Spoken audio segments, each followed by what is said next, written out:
I have a question for you. What do you think of when you see this word? It is pronounced as Kommunalka.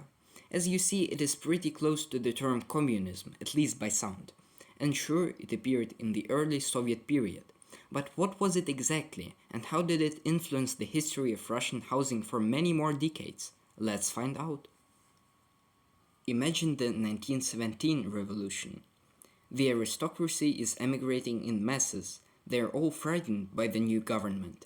They are leaving behind everything: their cars, furniture, other luxury items, businesses, sometimes even their whole families. And of course, they were forced to leave their apartments. Now, in the 19th century and the early 20th, the Russian aristocracy in cities used to live in such huge apartment buildings, with flats sometimes bigger than 100 square meters, with 8 to 15 rooms. Having such one was clearly an unacceptable luxury for the young Soviet country.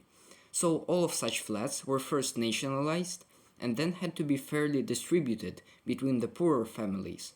But how? Of course, by putting multiple families into the same flat.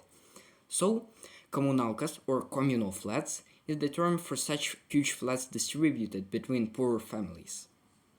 Just imagine, you are a single student living in St. Petersburg in 1921. You're suddenly getting assigned to a room in a communal flat, but what a surprise! You only get a 6 square meters big space into which you can barely fit a bed, a table, and a closet, and the other half of the room is occupied by a random man you've never seen before who is addicted to vodka. Indeed, this was horrible. That's why people would invite their relatives who they maybe have only seen once, from villages, only not to live in the same room with people they didn't know at all. Of course, there were other ways to get rid of your roommates. One of them appeared in 1937, during the Great Terror.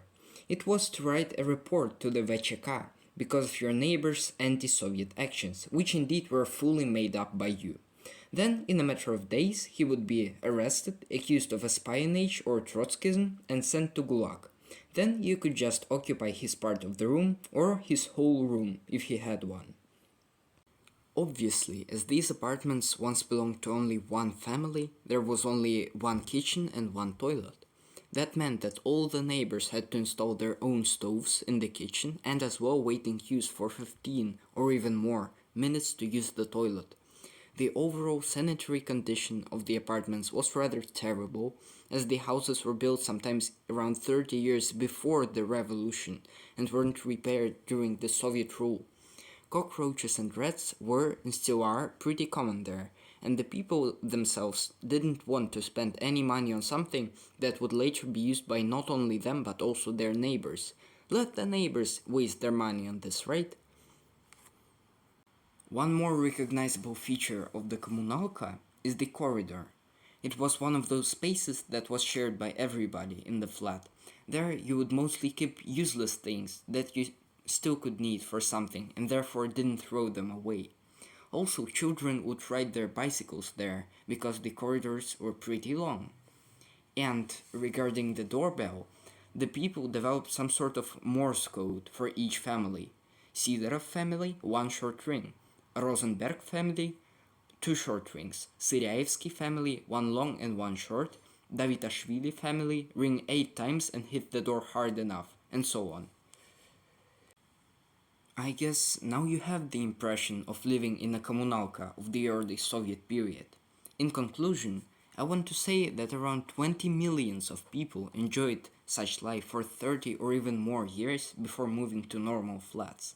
Now, thank God, only 1% of the Russian population still lives in kommunalkas.